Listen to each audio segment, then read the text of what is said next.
साईं मुंहिंजा अयूब खोसे जो नज़म उघाड़ी सर्द मौसम के चरी तो छो न समझायो।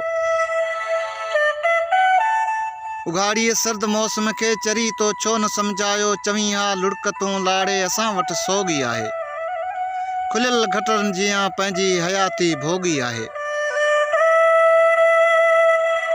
चवी हा हिन दिसंबर के अखियुनि में धूड़ केॾी आहे। छणिया विश्वास केॾा आहिनि असां जूं आङुरियूं ज़ख़्मी कुलनि ते लाश केॾा आहिनि।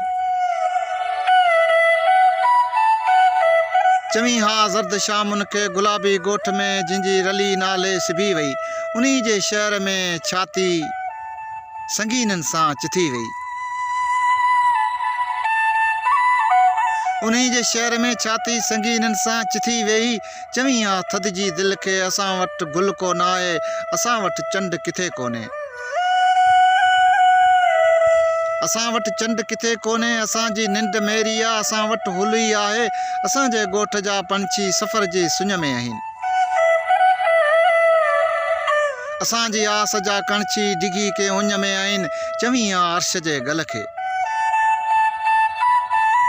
चवी हा अर्श जे गल खे पहाज ॿार जूं नज़रूं निंदोरी चीख थियूं आहिनि। नियाणियुनि जूं पिटियल छातियूं नई तारीख़ थियूं आहिनि। चवी हा ही बि रातिनि खे असांजे रूह जा कतबा पढ़ो तारनि जे चिमके में। असांजे इश्क जी वाई पढ़ो टेड़ुनि जे टिमके में। चवी हा सर्द हथड़नि खे न फाड़ियो हिन किताबनि खे न साड़ियो किन हिजाबनि खे न रहंदी महक जी ॿोली।